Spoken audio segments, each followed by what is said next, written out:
On Tech News Today, we've got 4 exclusives today and interviews with the journalists who broke those stories. An epic Tech News Today is next. This is Twit. Bandwidth for Tech News Today is provided by CacheFly at CACHEFLY.com.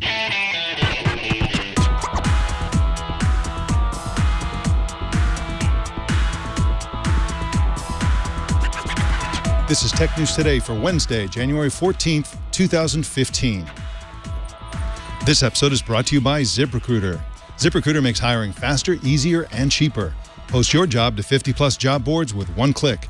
Try ZipRecruiter with a free 4-day trial now at ZipRecruiter.com/TNT. That's ZipRecruiter.com/TNT.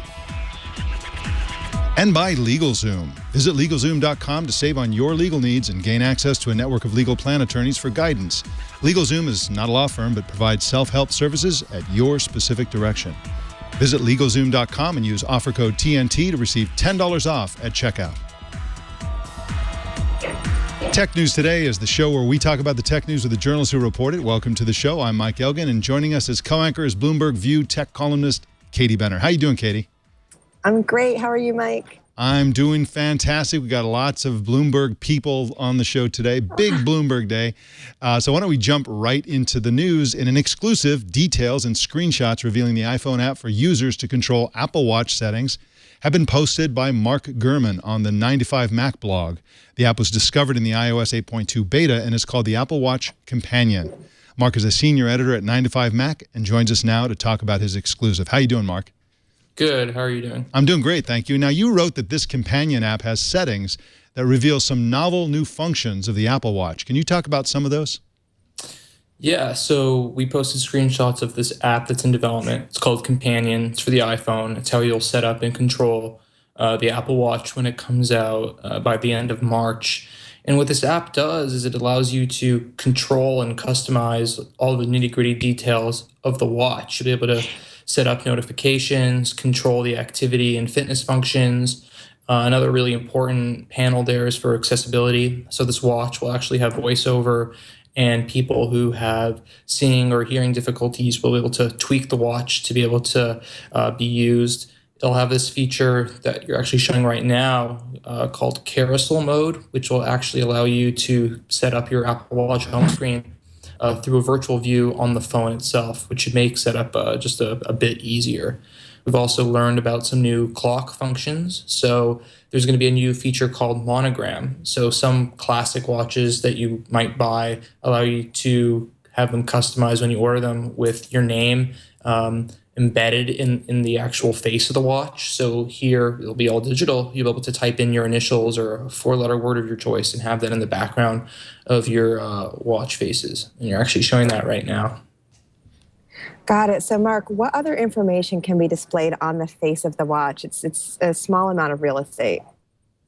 Right. So the main face of the watch is the clock face, and that could be customized to have several complications. So you'll be able to see the weather, your next calendar appointment, obviously the time, your location, stock tickers, sports scores, and basically anything that third-party developers can come up with. There's a feature called Glances, which lets you swipe through lots of different little bits of information, similar to the widgets in Notification Center in iOS 8. Now, you wrote, Mark, that when you get a message, you can sort of reply with either dictation or with audio. I assume that essentially records your voice and sends the sound of your voice off to the other person. How does this setting work according to this information that you found? Right. So it's actually quite interesting. So the watch doesn't have a keyboard. So there's 2 ways, both via voice, to reply to texts that come in. So let's say you text me and I want to reply. I can speak my reply, and then I could choose either to send my reply with my voice, so the actual audio file, and then it will play on either your Apple Watch or your phone or wherever you sent it from, or it could be sent through transcription. So it'll actually take what I said and transcribe it into text using the Siri dictation feature that they've had in their ecosystem since 2011. So 2 options, both based in voice. And how will the passcode feature work for the watch?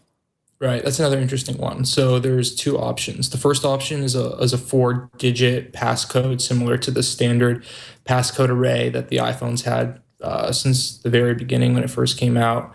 Or there's a feature where it will automatically unlock if your phone is unlocked. And it uses the sensors, the heart rate monitor and the other touch sensors on the back casing of the watch to actually sense that it's on your own skin. So if it senses that it's on your body, it will unlock if your phone's unlocked. Now, there was a major mystery since the announcement that about whether or not the watch itself would have usable storage on the watch. And you discovered that there will be usable storage on the watch. What was the evidence for that? Right. So this companion application tells us that the watch is going to have an about screen. And in the about screen, there's information like wireless and Bluetooth, like the IP addresses and such, the name of the watch. You can name it whatever you want. And there's also a panel there for storage settings. So it tells us that there will be space to store photos and music right on the watch itself. And this is really important. If you want to go for a run or whatnot and leave your phone behind, you can still hook up Bluetooth headphones to the watch and just listen to music from that. It's to be seen what the storage capacity will actually be. And so we don't know how many songs you're able to store yet, but I'm sure we'll find out before the launch. You can follow Mark Gurman at 9to5mac.com and also on Twitter at Mark Gurman. Thanks for joining us, Mark. Yeah, thanks. Appreciate it. All right. Take care. In just a sec, we're going to hear new news from Facebook and also LinkedIn. But first, I want to tell you about ZipRecruiter. If you're going to be hiring people, if you have a small business or you have a department, anytime you need to hire people, you have to use ZipRecruiter because they're going to make it super easy for you and they're going to help you hire the right person, the best person that's out there. And the way they do that is they let you post your job to 50-plus job boards with just one click. You can post on Craigslist, Monster, LinkedIn, eBay Classifieds, Jobs. I've got a long list here. I can't go through the whole list. They'll pretty much blanket the internet with your job, including Facebook, Google+, LinkedIn, and Twitter. You can find candidates in any city, in any industry, nationwide, and you just post once, and then the qualified candidates roll in. Of course, you're also going to attract unqualified candidates, but ZipRecruiter will filter those out for you if you like, and just set aside the truly qualified candidates so that you can rate them and hire the right person fast. ZipRecruiter has been used by more than 250,000 businesses, and there's good reason for that because it works. And of course, one account will get you unlimited users. It's the same price whether you have 1 or 100 people helping you hire. Right now, Tech News Today fans can try ZipRecruiter for a free 4-day trial. Go to ZipRecruiter.com/TNT. That's ZipRecruiter.com/TNT. And we thank ZipRecruiter for their support of Tech News Today. Well, Facebook has unveiled a new social network for business called Facebook at Work. Ingrid Lunden first broke this story that Facebook at Work existed way back in June, and now she reports that Facebook is launching new iOS and Android apps called Work, plus a version of Work inside the Facebook website itself. Ingrid joins us now. How are you doing, Ingrid? Hi. Hello. Hello. And Facebook at Work is not open to the public yet, is it? Who can join Facebook at Work? Well, it sounds to me like what they're doing is up to now, they've been running very, very, very limited trials with a few companies. And now they're just expanding that a bit now. So it's not going to be every single business that wants to do it, but I think they're going to do a kind of limited application. Once the business basically activates their account, then the employees to that business can go and download and use Facebook at Work. Got it. Now, why would somebody want to use Facebook at Work rather than just using Facebook groups? What's the difference? I think that they're going to be, if you think about the way that other enterprise products work, I think Facebook's going to be doing quite a lot of kind of controlled, more controlled situations. So whether that's going to be compliance for, regulatory reasons or a certain extra security layers, they will be probably not including ads, is my guess. I think what they'll probably end up doing is basically running it as a paid service, which is interesting for other reasons too, because if you think about it, Facebook currently has only a couple of revenue streams and really only one, which is advertising. And, any company, needs more diversity in terms of what they do as a business. So this potentially could become another revenue stream, their enterprise business. They can offer as a paid service. Now, theoretically, Facebook at Work competes with Slack, Yammer, Convo, and probably even LinkedIn. How does it compare? Is it similar to any of these, or is it completely different? Well, I mean, if you think about the way the sort of germination for a lot of these social network, enterprise social networks, was actually Facebook anyway. I mean, when Yammer first started, people talked about it as a Facebook for work. So what you're effectively getting here is the real deal. Arguably they're entering pretty late into the market. On the other hand, they're kind of producing something that will be the kind of most kind of true to Facebook experience out of all of them. It effectively is basically Facebook for work. So what that means is that they're basically, I mean, that sounds kind of silly, but basically that's what it is that they're creating a more kind of closed version, kind of like groups with more kind of enterprise bells and whistles, but for Facebook. So yes, it will compete with the Yammers and the Slacks and so on. Then again, you could say that something like Slack probably has slightly different use cases. I mean, with Slack, it was kind of created by and for developers first and foremost. So you want to see them, packing in lots of different apps into it that they can kind of modify things within. Facebook for work is more of like a conversation platform, and there is document editing, and they probably will be bringing in more apps into it, the way you kind of envision Facebook. So on Facebook, you've got games. For this, you'll probably have some accounting software or something like that. So there will be some of that, but I suspect it's kind of aimed at a more mainstream audience, if like Facebook style audience, if you know what I mean. Got it. And so you had also written that this had been used internally for a decade, which is great. It seems like they would have, that's fantastic beta testing. So why are they rolling it out in such a limited release? Well, I think that I think that the reason why is because they haven't ever done anything like this before. I mean, on the one hand, they're huge experts at social. On the other hand, they're not actually enterprise experts. So this is something that they're doing in a graduated state, a graduated state, because they've got to, make sure they're not misstepping. I mean, enterprise is a lot more tricky in some ways. You can't just sort of throw it out there and see how it works. We're talking about, credibility that you need to build up and everything like that. So it's better to have it controlled and slow. I mean, it's very culturally different for Facebook to be doing this compared to, when they do Poke and whatever, all of the various little apps that they've thrown out there and have done well, or like Messenger has done brilliantly, other things not so well. With a lot of what they've done with the consumer market is literally kind of like move fast, break things. I think that you can't quite take the same approach with enterprise, because if you break it, that's a big deal. So I can't wait to see Poke for work, but I guess we'll have to wait for that one. Ingrid Lunden is at TechCrunch.com, and you can follow her on Twitter at Ingrid Lunden. Thank you so much for joining us, Ingrid. Thank you very much. All right.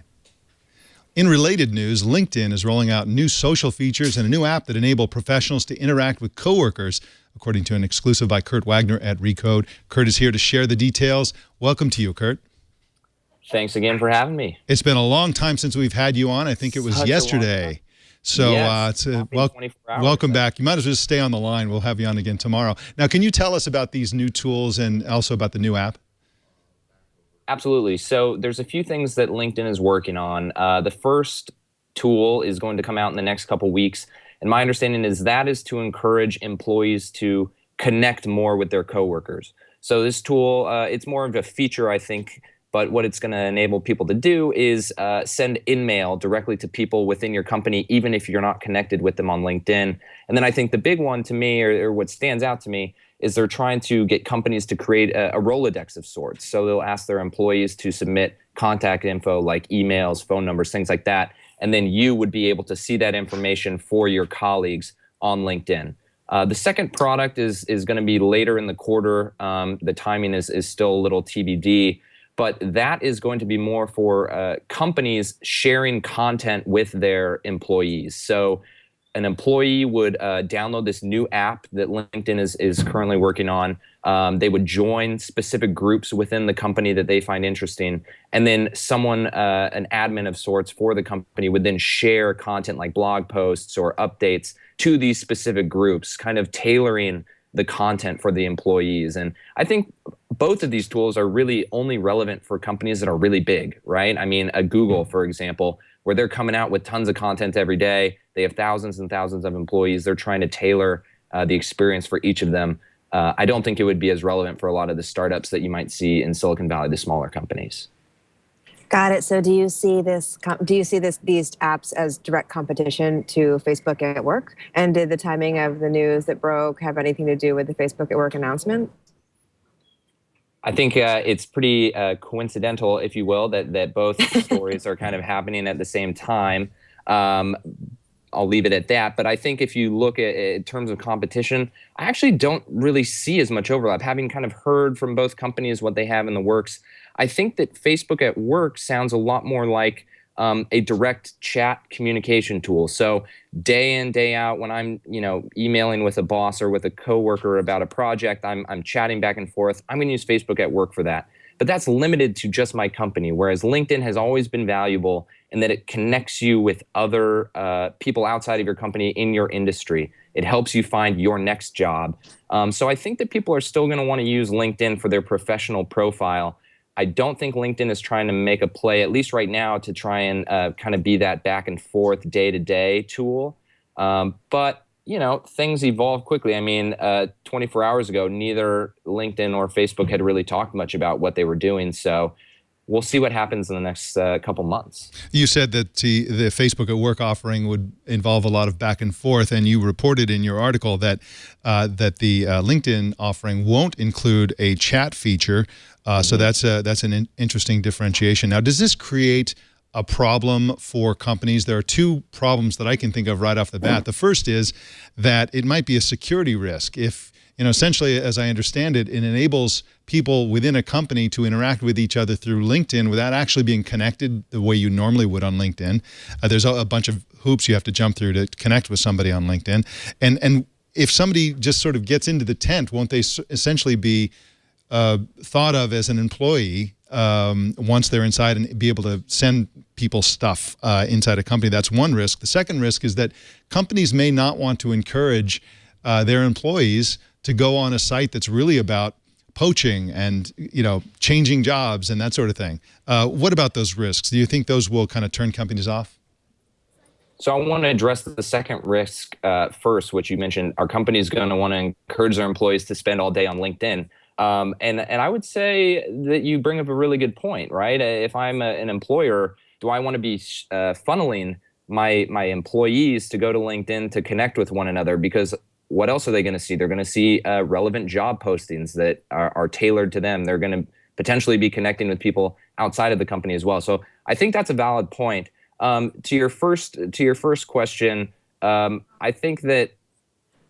Well, sorry, remind me exactly what your first question. Well, it seems like it could be a security risk because essentially it kind of suggests that you're part of the company. If you work for a big company, and if I could somehow get in there and convince LinkedIn that I'm part of a company, I could email anybody within the company and make them believe that I belong to the company.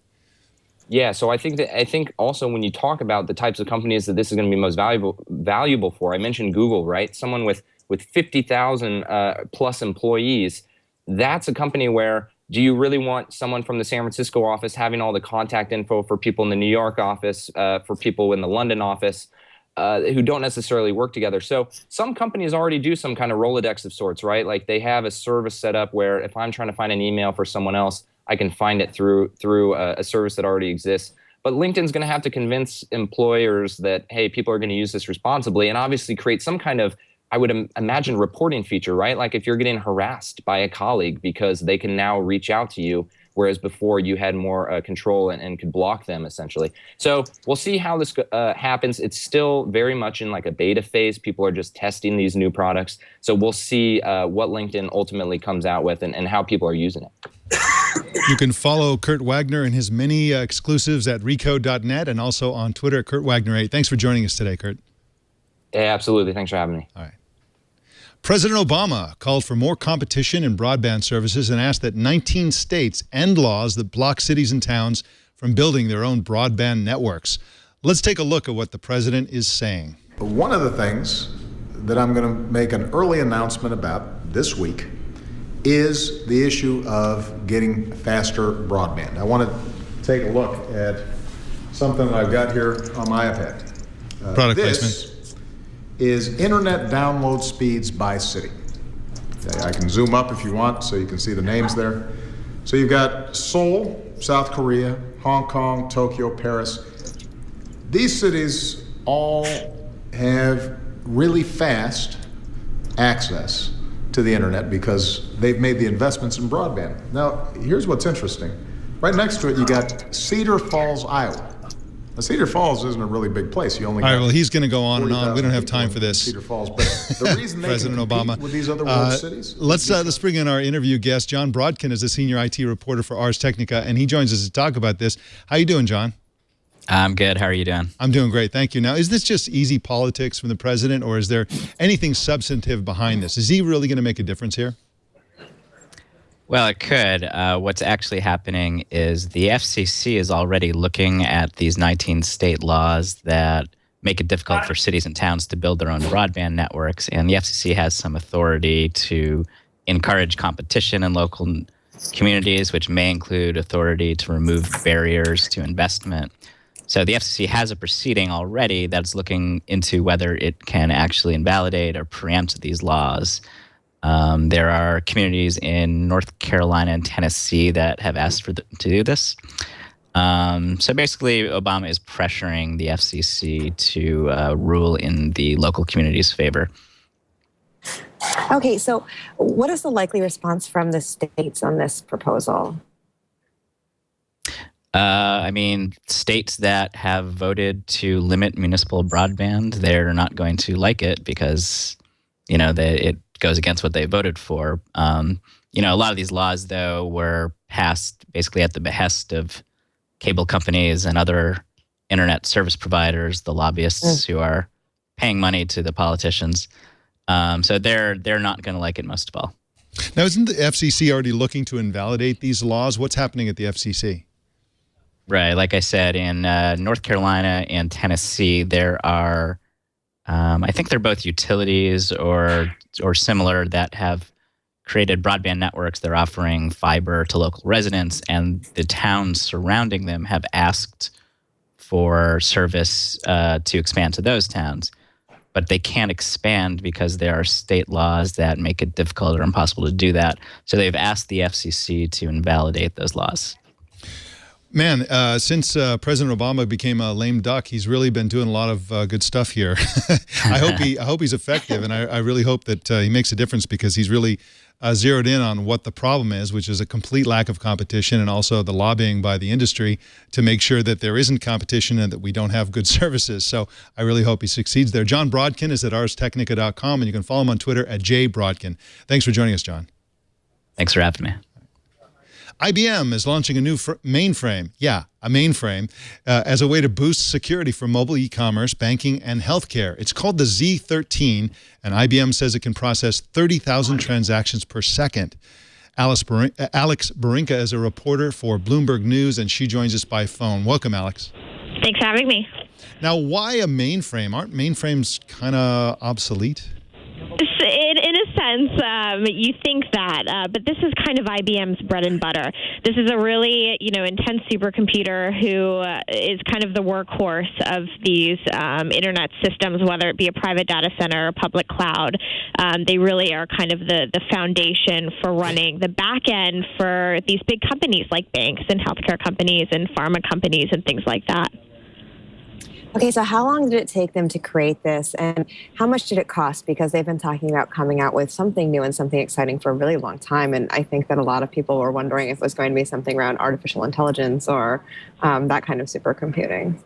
Right. This was a 5-year development process for this Z13 system. About $1 billion investment is what they said. And these come out for IBM. They put out a new mainframe every 9 to 10 quarters. That's kind of their cycle. And, it does have a little bit of that let's say data analytics, not so much artificial intelligence in terms of on the mainframe itself, which is a new thing for them. And they say a new thing for the industry. So what that means is customers who use this, they can can have data actually analyzed on the mainframe itself instead of having to move that data out to another, storage system or another computer and then over to the end user.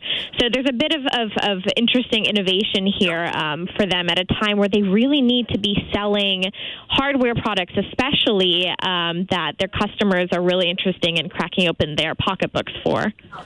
Now, Alex, IBM says that this will boost performance and also security, and they said it will lower costs. How is it going to lower costs? So they say it'll lower costs because you'll need less actual physical systems to do it. So you could buy this one big machine, and that would allow you to forego having to buy, additional machines and tie them together like you would have to do in the past.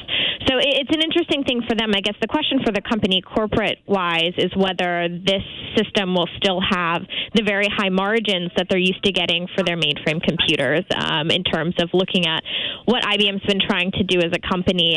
They really are going to be paying attention to getting those high margin, high growth products out there into the marketplace. Now, if you're watching the video, we saw a picture of this mainframe, and it looks like it was designed for the Batcave. Very, very cool. I've never seen that kind of industrial design for a mainframe, but that is really cool. Very sleek, edgy. We've been joking over here that it was kind of the mainframe selfie out there. It looks like it's in their Watson facility in New York, but it's. I'm a girl who loves black. I wear black almost every day, so it's nice to see a sleek-looking product like that that'll live down in a data center. I assume also that it folds into a motorcycle, which would be really cool as well. Alex Barinka is at Bloomberg. Great selling point. Yeah, exactly. Alex Barinka is at Bloomberg.net, and you can follow her on Twitter at Alex Barinka. Thanks for joining us, Alex. Thank you. Well, the crafts marketplace Etsy is planning a big IPO, and soon. Leslie Picker is an IPO reporter for Bloomberg and joins us now. Hello, Leslie. Hello. Now, thank you for joining us. Before we get into the details of this, when is this IPO coming, and what's behind the timing of it? Why now? It's a big time for e-commerce companies, especially these so-called marketplace companies, on the heels of Alibaba, which, similar to Etsy, connects small businesses that look to sell things online, connect those products to willing buyers. These types of companies are receiving pretty high multiples in the stock market these days, and so Etsy probably looked at a company like that, at a company like Grubhub or Seamless, as it's known in some cities, which similarly is also getting a high multiple because it has that business model, and said now is a good time investors like this company, and then it's a perfect time for us to get the valuation we want. I'm really curious about how big a company Etsy is. It's a crafts company, so I'm wondering how much revenue they have, and the growth projection for Etsy.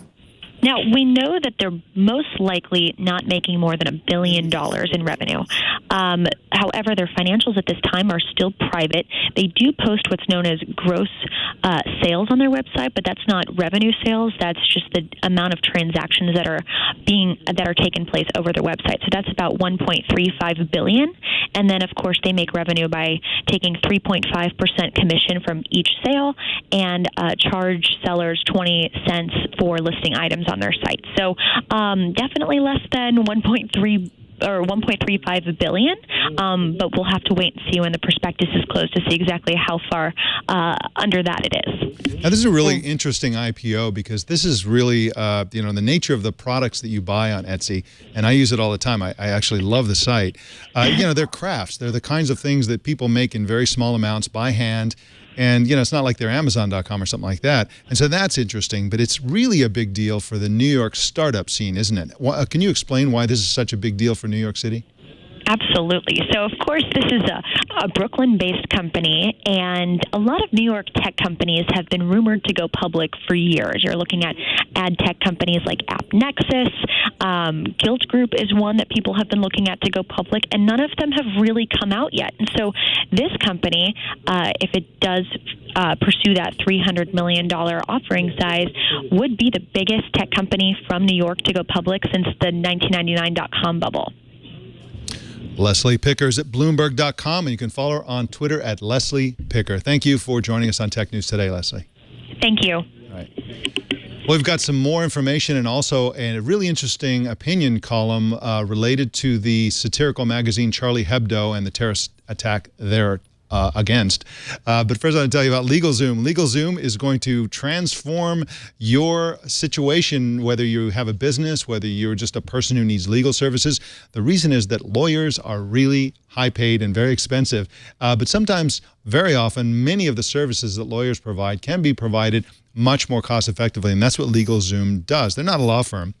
What they do is they provide self-help legal services that you're in control of. So if you're starting a business, you can do trademark searches, you can do the trademark process, you can go through all the things for trademarking and copywriting and get business permits, lots of things that you would do with a business at pennies on the dollar what it would cost you the old-fashioned way with a regular lawyer.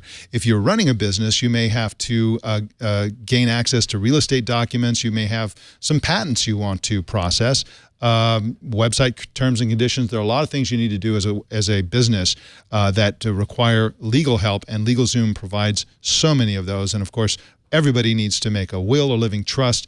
You may need to provide the power of attorney or change your name or any number of things that you normally would have to go to an attorney for. And of course, they provide all that as well. They've been helping people for more than a decade, and LegalZoom has helped millions of people protect themselves and save lots of money. So if you'd like more help, they can also connect you with an independent attorney. Don't let another year pass you by before getting your life organized. For legal help, you can count on your family or small business. Go to LegalZoom.com and use the offer code TNT, and you'll get $10 off at checkout. Protect your family and protect your future at LegalZoom.com. And we thank LegalZoom for their support of Tech News Today. In the wake of the terrorist attacks on the French satirical magazine Charlie Hebdo last week, Silicon Valley luminaries voiced support for the cause of free speech, including Facebook CEO Mark Zuckerberg. But in a devastating column on GigaOM, senior writer Matthew Ingram pointed out that while Zuckerberg talks about free speech, Facebook itself routinely suppresses it. Matthew joins us now to talk about his column. How you doing, Matthew? I'm good. Now, I think it's fair to say that Facebook is a mixed bag on supporting freedom of speech. Can you give me some examples of when the company actually stood up for free speech in the face of threats? Well, it has happened. I'm at a loss to think of an exact example, but they have resisted attempts by governments in particular to get information on users, that is specific private information.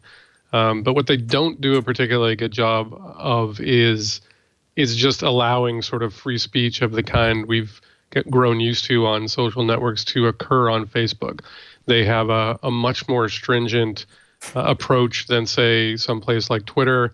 They routinely remove things and don't tell you why. So it's commonplace to have groups or even individuals saying, this content disappeared, or I got a note, or they said my account was going to be suspended, or to even have their account suspended and literally get no details about what it was about that content that was offensive or inappropriate.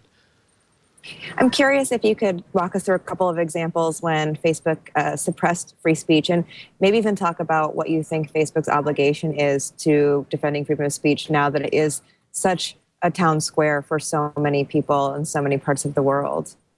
Well, there's a couple of good examples. I think one at the sort of absurd end of the spectrum is photos of women breastfeeding continue to disappear routinely from the network.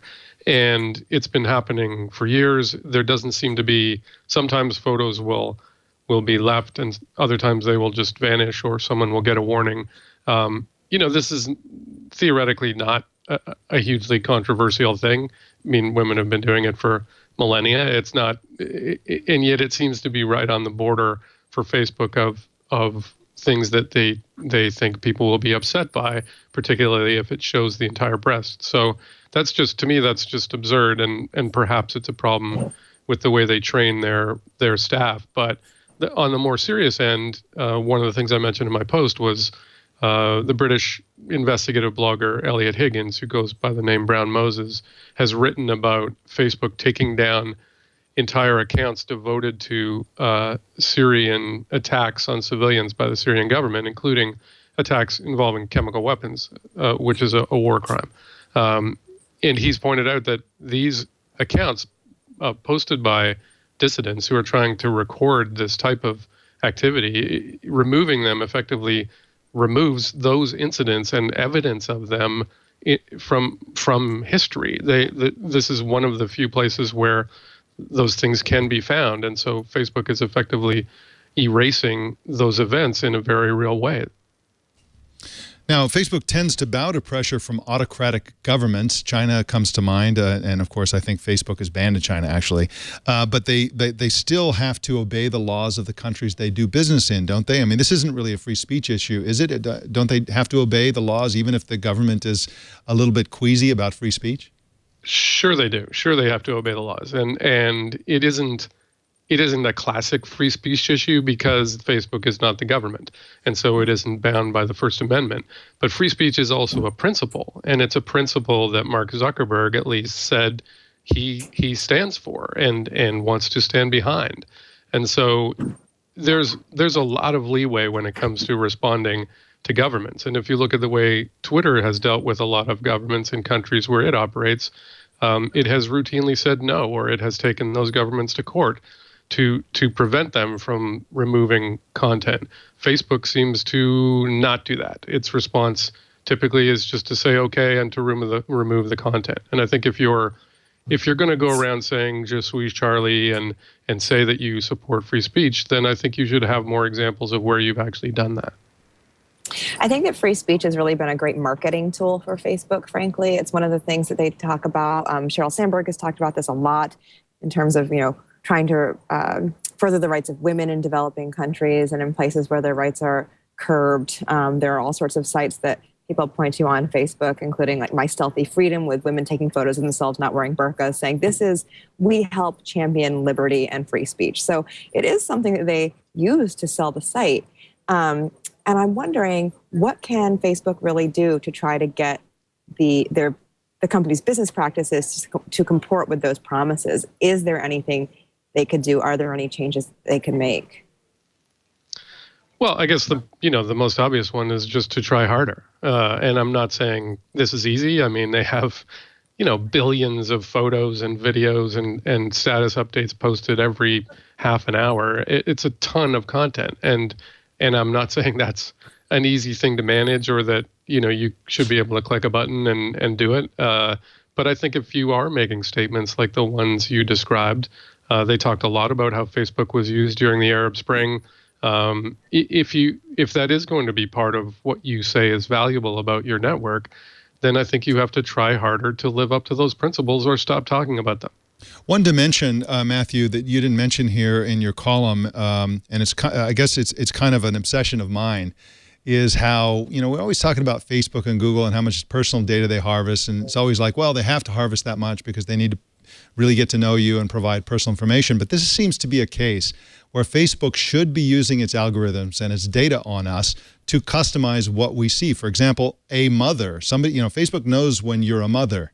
They know when you have babies. And if you're interacting with other people and you have breastfeeding photos, then that's okay. Like whatever their objection is to breastfeeding, it should be obviously, somebody's like a charter member of La Leche League or something like that. It's like they should be able to have certain types of content, whereas another person might be a minor or, whatever, and they can tailor it according to them. Why aren't they using all of this? They harvest so much data. Why don't they know us better? And why can't they use that to provide free speech for everybody, but also the censorship that people want or that's appropriate given who people are and what their context is? Well, I think that's a really good question. I mean, the only possible answer is that it's really hard, to go through that kind of data and come up with kind of personalized content. But I think your point is a good one. That is kind of what they are supposed to be doing. And yet it's not just content that they remove. The ads that I get shown, I don't know about you, but the ads and sort of promoted content that I get is as bad or worse as just a random TV channel. Yeah. I mean, it is, as far as I can tell, not personalized in any way, or it's certainly not in any helpful way. So maybe it shows that Facebook isn't devoting enough resources to that, or maybe it just shows that it's a really, really hard problem, or possibly both. Yeah, great point. Matthew Ingram is at gigohm.com, and you can follow him on Twitter at MatthewI. Thank you for joining us, Matthew. Thanks for having me. All right, we've got some updates for you. Apple, Google, Intel, and Adobe have agreed to settle a 2011 class action antitrust lawsuit by tech workers over the poaching of each other's employees. The settlement amount has not been disclosed, but last year, San Jose-based U.S. District Judge Lucy Koh rejected a $324.5 million settlement because the amount was too low.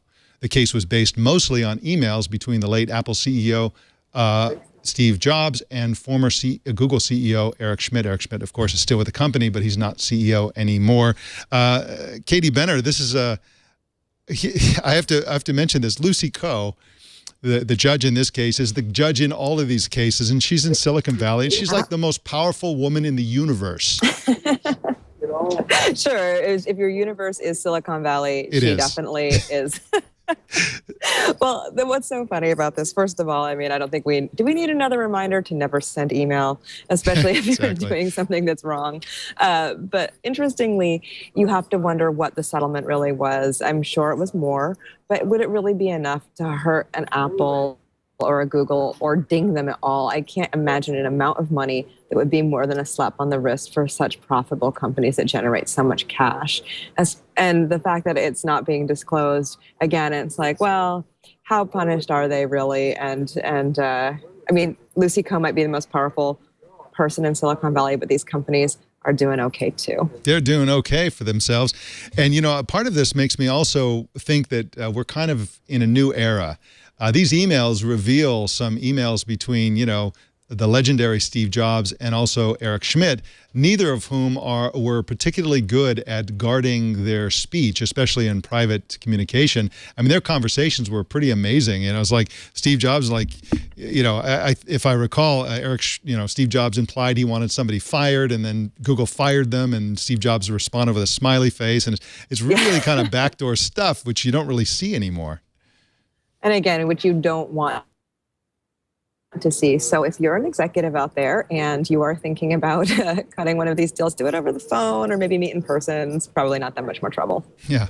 Well, Samsung has finally released a Tizen smartphone after lots and lots of talk and some failed and canceled efforts. The Samsung Z1, not to be confused with IBM's mainframe computer called the Z1 III, is now available for about $92 unlocked in India. Although it had been reported that the Z1 could run Android apps, it turns out that it cannot. Well, do you have a comment about that, Katie? Well, it's just one of these things where people have been wondering when Samsung was going to break away from its relationship with Android for a really long time. And it felt like in order for the company to do more than just commoditize hardware, it would definitely have to. India is probably a smart market to do this in because it's so fast growing. They're making a bet that we can get a lot of cheap phones into people's hands and get them on this operating system. But it's going to be tough. I mean, this is getting to be a very crowded market. It is, and Samsung's strategy appears to be, or their tactic appears to be, to put Tizen on lots of non-smartphone devices. They've got it on their TVs and their watches and all kinds of stuff. So we'll see if they succeed there, but they've got an uphill battle because they're fighting against, you know, the Google Play Store. And that is, you know, how do you catch up when the competitor is so far ahead in terms of the number and quality of apps? Well, speaking of Google, we told you Monday about the New York Times report that Google would release a new version of its Translate app. Today, Google announced and started rolling out that very app. The new Translate, which is available on iOS and Android, can do simultaneous real-time language translation while you're talking, and also translate signs and menus instantly through the camera between 36 languages. Katie Benner, when I was traveling abroad, I used the technology in this sort of this translation that works through the camera. Used to be called the Word Lens, and Google acquired the Word Lens, and now they've just built it into Translate. But it's so cool. Like it retains awesome. It retains the typeface and everything. I don't even have any idea how they managed to do that, but it really does feel magical. Yeah, and you know, this is such a great thing for consumers when you're traveling, but it could have some really interesting commercial applications too, because there are a lot of startups sprinkled all around California that are doing translation work for video because video is booming. The ads sold against video tend to be more lucrative, and people want that translation. They want that real-time translation for those videos. So who knows what sort of applications there are for this technology there. And then, of course, for image search as well, where Google's a little bit behind.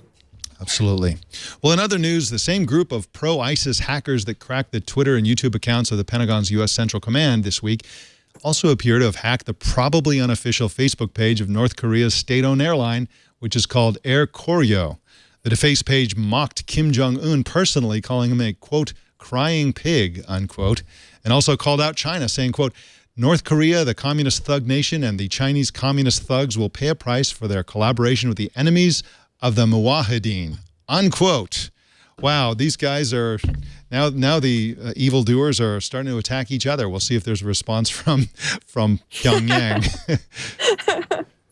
So. Yeah, we'll see what happens. I mean, we have real cyber attacks, real serious hacks, and then we have sort of these more amusing threats, pranks that I think that are here for our entertainment. Yeah, I have a theory about some of these kinds of hacks, which is that hackers will look to hack anything that they find is hackable within their skill level, and once they hack it, they act like they're the master of all these like techniques that enable them to gain, and they directly took. But why would ISIS supporters go after North Korea? I don't understand. Is North Korea on the forefront of opposing ISIS? I mean, there's no connection between ISIS and North Korea that I'm aware of. I think that their Facebook they guessed the password of the Facebook account. So exactly. Yeah. So anyway, Jason, we're running a little bit late here, but I wanted to show a quick trailer. This is on a Yahoo page from an upcoming movie called Chappie. Now, Chappie, let me set this up a little bit, is a intelligent robot that can actually think and feel. It's of course fiction, but this looks like some breathtaking movie making. Let's take a look at this trailer briefly. So it's day 944. I'm extremely close now to creating the world's first machine that can think and feel.